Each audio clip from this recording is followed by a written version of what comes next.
농촌의 일상을 체험하고 수확한 농산물도 함께 먹어보며 힐링하는 농촌 체험관광. 농협 네트워크스는 농가소득 5천만 원 달성을 위해 농업인과 함께합니다. 농업인과 소비자의 또 다른 만남. 우리 모두의 농촌 체험관광. 검색창에 곱함을 치면 만날 수 있습니다.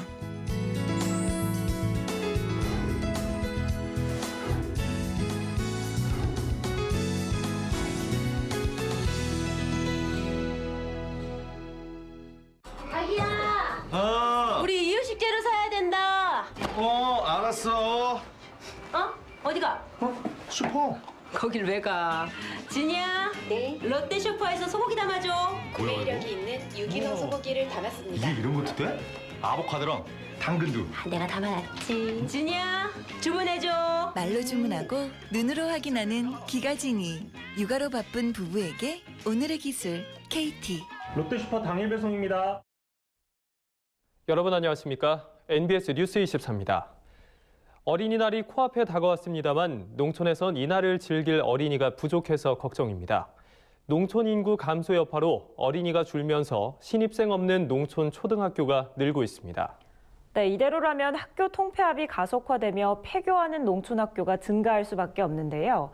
농촌학교가 사라지면 몇 안 되는 농촌 학생들마저 타 지역 학교로 떠나게 돼 농촌 인구가 더욱더 줄어들게 됩니다. 존립 위기에 처한 농촌 초등학교의 실태를 윤슬기 기자가 취재했습니다. 저출산으로 어린이가 줄어들면서 초등학교도 위기를 맞고 있습니다. 특히 도시로의 인구 유출까지 많은 지방학교들은 사정이 더욱 심각한 것으로 나타났습니다. 한국교육개발원에 따르면 지난해 전국 초등학교 가운데 분교장을 포함한 133개 학교가 신입생을 한 명도 받지 못했습니다. 특히 이런 학교는 농촌 지역에 집중돼 있었습니다. 대표 농촌 지역인 전남에선 지난해 45개 학교가 입학식을 열지 못했습니다. 전남 외에도 1학년이 없는 초등학교는 경북의 23곳, 강원의 16곳 등이 있었습니다. 입학생이 한 명인 나홀로 입학학교도 농촌 지역에 몰려 있습니다. 교육정보 공식 사이트인 학교 알림이에 따르면 지난해 나홀로 학교는 전국적으로 97곳이었습니다. 지역별로 살펴보면 경남에서 23곳, 경북 15곳, 전북 전남에서 각각 14곳입니다. 올해 입학생 현황은 아직 발표되지 않았지만 비슷한 수준일 것으로 전망되고 있습니다. 물론 신입생이 없더라도 학교가 바로 사라지는 것은 아닙니다. 하지만 이 같은 현상이 반복되면 학교는 문을 닫게 됩니다. 지난해 전국적으로 폐교된 학교는 22곳인데 전남과 충북이 각각 4곳, 강원이 3곳에 달합니다.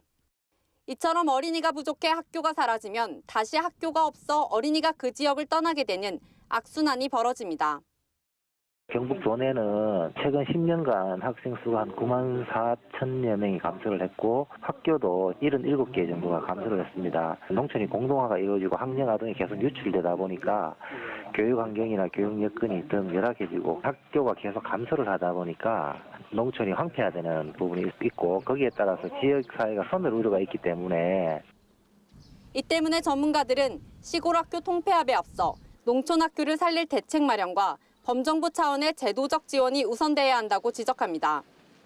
지금 시골 학교들이 인구 감소로 인해서 그 통폐합의 위기에 빠져 있는데요. 이 학교들을 무조건 통폐합 그리고 폐교하려는 그런 정책적인 그 방향이 아니라 어떻게 하면 이 학교들을 좀 살릴까를 고민을 해야 될 것 같아요. 재정적 지원, 또 제도적인 지원, 그리고 정책적인 관심이 필요하다고 봅니다.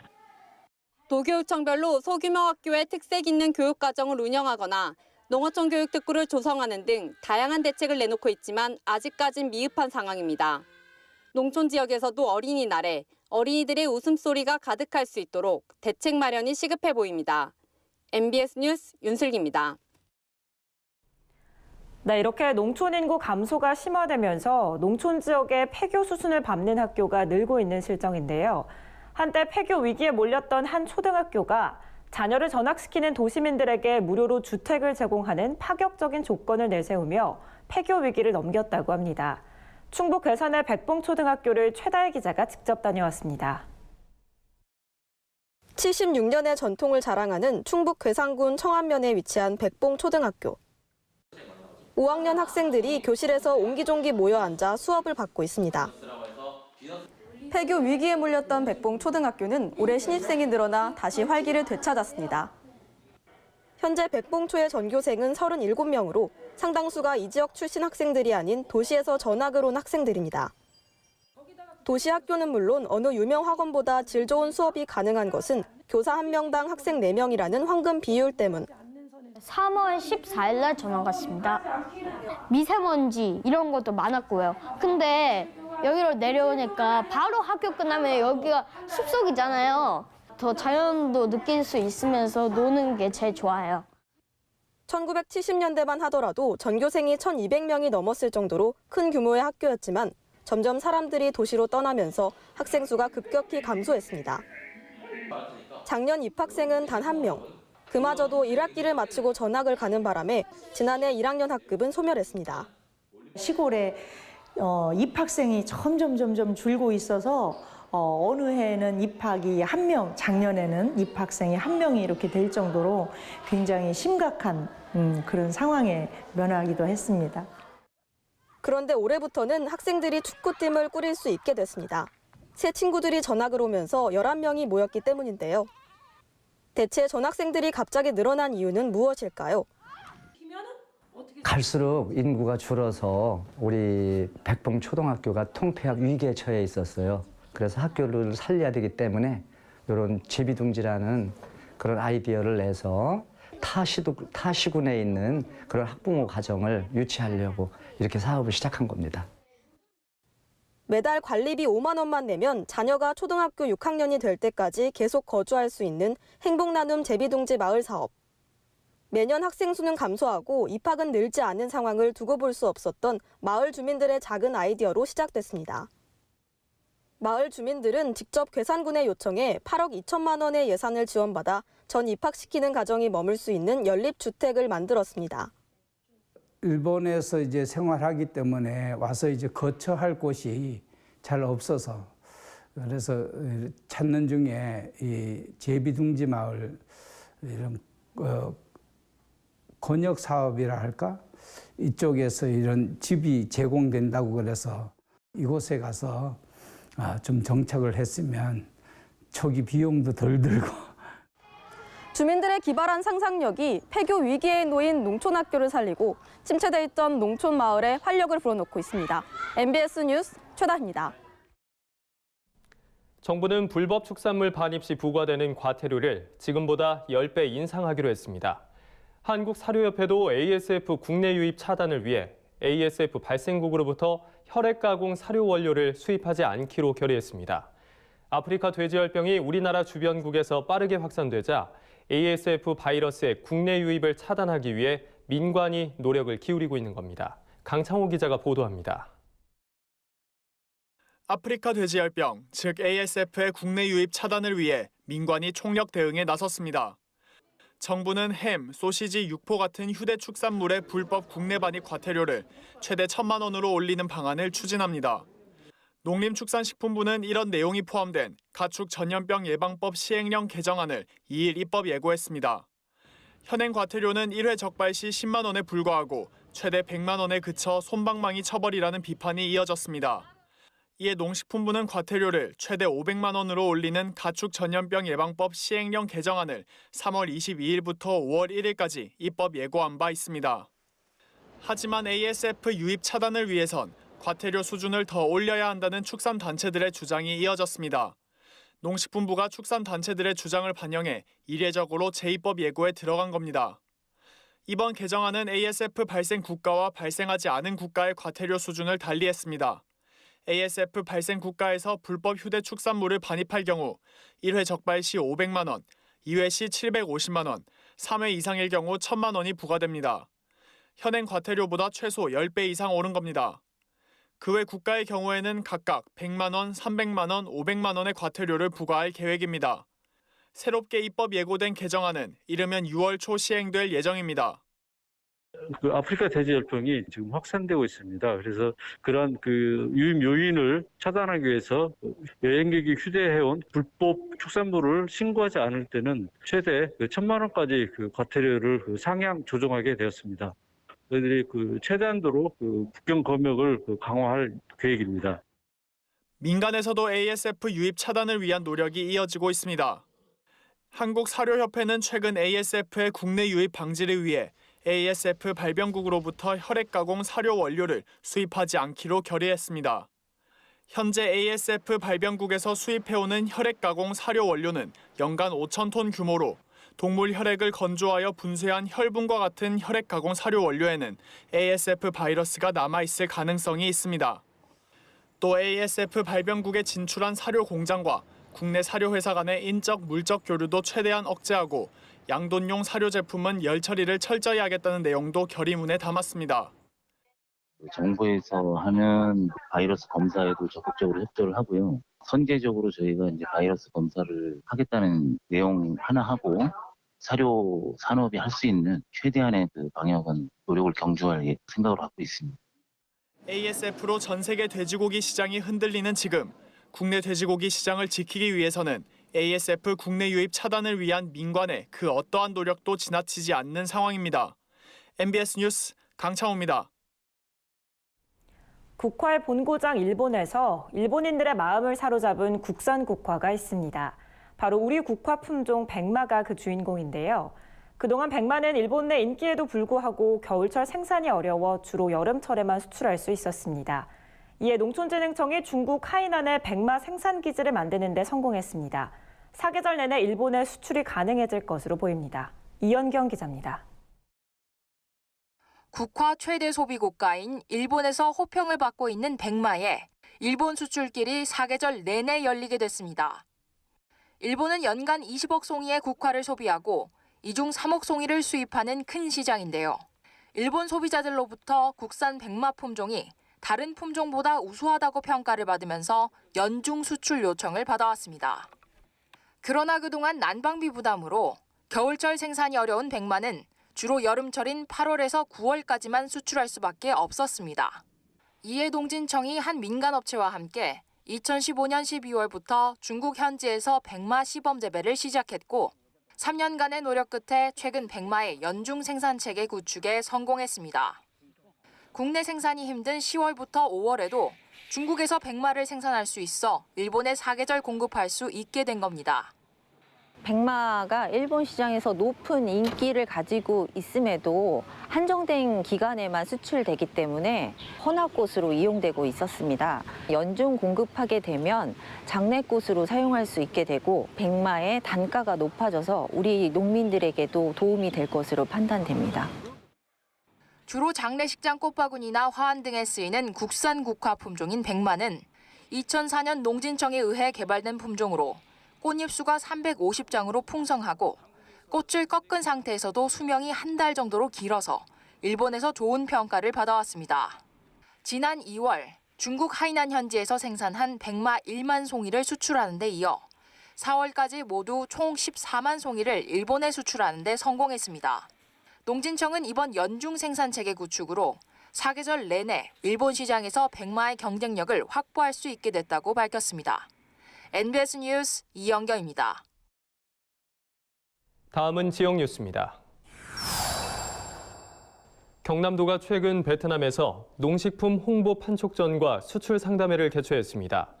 이번 행사에서 도내 농식품 수출 업체들은 15개의 베트남 현지 업체와 2천만 달러의 수출 계약 및 의향을 체결했습니다.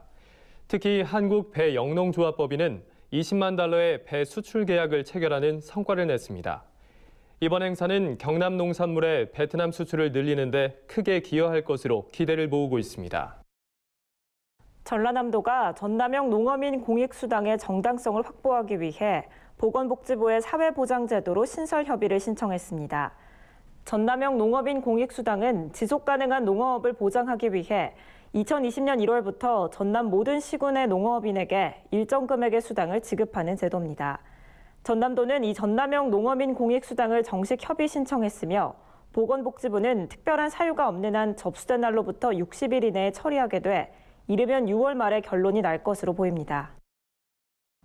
충청북도 농업기술원이 쌍별 귀뚜라미를 이용한 유산균 발효빵 제조 방법을 개발 특허 출원했습니다. 쌍별 귀뚜라미는 2016년 일반 식품으로 허가된 식용곤충으로 단백질 함량이 높고 불포화 지방산과 필수 지방산을 함유하고 있습니다. 도농업기술원이 출원한 특허 내용은 쌍별 귀뚜라미를 분쇄한 가루와 유산균 등 제빵 재료의 전처리 방법 및 배합 비율, 발효 조건 등입니다. 이번에 개발된 발효빵은 잡곡을 첨가한 빵과 같은 외관, 식감, 맛을 지니고 있어 식용곤충에 대한 거부감 없이 남녀노소 모두가 선호할 수 있을 것으로 판단됩니다. 경기도 농업기술원은 인삼 뿌리 썩은 병에 대해 항균력을 가지는 방제 특허 기술을 농업회사법인 2M바이오에 이전했다고 밝혔습니다. 이는 인삼 재배에 가장 문제가 되는 인삼 뿌리 썩은 병을 친환경적으로 방제하는 기술로 경기도 농업기술원은 소득자원연구소가 2018년 특허 출원했습니다. 기술 이전하는 균주는 인삼 뿌리 썩은 병 병원균에 대한 강력한 기량 능력을 가진 토착 미생물로 기존 균주들보다 병원균의 억제 범위가 넓고 천연 호르몬 대사산물 생산으로 식물 성장 촉진 및 단백질 분해 효소 활성이 우수한 것으로 알려졌습니다. 우리 농산물의 숨은 효능과 건강 정보를 전해드리는 건강톡톡 알고 먹는 우리 농산물 시간입니다. 네, 오늘 소개해드릴 건강 먹거리는 모든 음식의 필수 식재료라고 할 수 있는 양파인데요. 양파는 토마토, 수박과 함께 전 세계적으로 생산량이 많은 3대 채소 중에 하나로 꼽히고 있습니다. 네, 그만큼 활용법도 효능도 다양하다고 합니다. 현장에 나가 있는 김아영 기자가 자세히 소개해드립니다.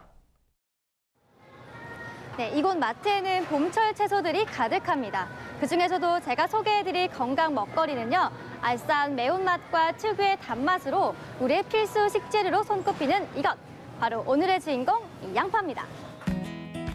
둥근 불로초로도 불리는 양파는 인류 역사상 아주 오래된 식재료 중 하나입니다.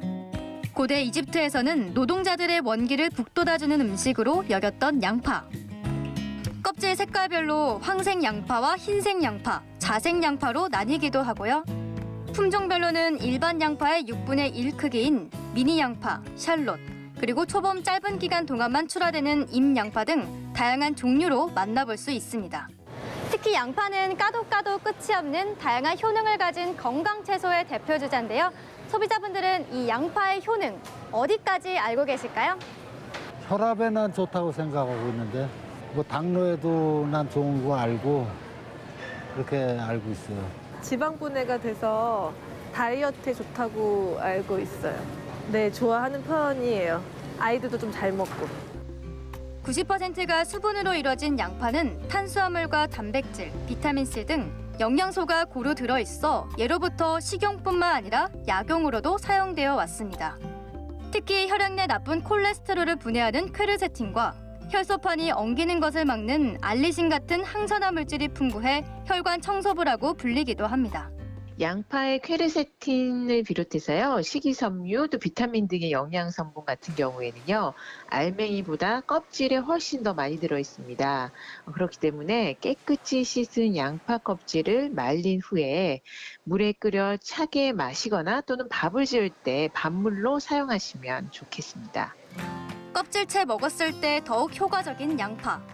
즙으로 내서 먹는 것도 좋겠죠? 먼저 흐르는 물에 씻은 양파를 조각 낸 뒤 냄비에 물과 함께 끓입니다. 완전히 끓는다면 중불로 줄이고 양파가 푹 익을 때까지 계속 익힙니다. 그리고 다 익은 양파를 믹서기에 곱게 갈아주면 보약이 따로 없는 양파즙 완성입니다. 또 양파는 기름에 볶아 먹어야 영양소가 더 잘 흡수된다는데요. 볶은 양파와 소고기를 곁들여 먹으면 에너지를 내는데 그만이라고 합니다. 그런데 이 양파, 몸에도 좋고 맛도 좋지만 주부님들을 괴롭게 하는 게 한 가지 있죠. 매운 양파, 이제 눈물 흘리지 않고 써는 간단한 방법 알려드립니다. 양파의 매운맛을 내는 황화한 물이 물에 잘 녹기 때문에 요리 전 찬물에 잠깐 담가두거나 칼에 물을 적셔서 썰면 눈물샘을 덜 자극한다고 합니다. 무르지 않고 단단하고요. 들었을 때 묵직한 감이 들고요. 크기가 균일하고 색상이 선명한 것이 좋은 양파의 기준이라고 할 수 있습니다. 만약 사용 후 남은 양파라면 서늘한 곳에 보관하거나 지퍼백 또는 밀폐 용기에 담아 냉장고에 보관하면 됩니다. 알면 알수록 몸에 좋은 양파의 효능과 활용법 어떠셨나요? 다양한 양파 요리로 봄철 건강 챙기시면 좋겠습니다. 지금까지 건강 톡톡 알고 먹는 우리 농산물 전해드렸습니다. 저희가 준비한 소식은 여기까지입니다. NBS 뉴스 24 마칩니다. 함께해 주신 여러분 고맙습니다.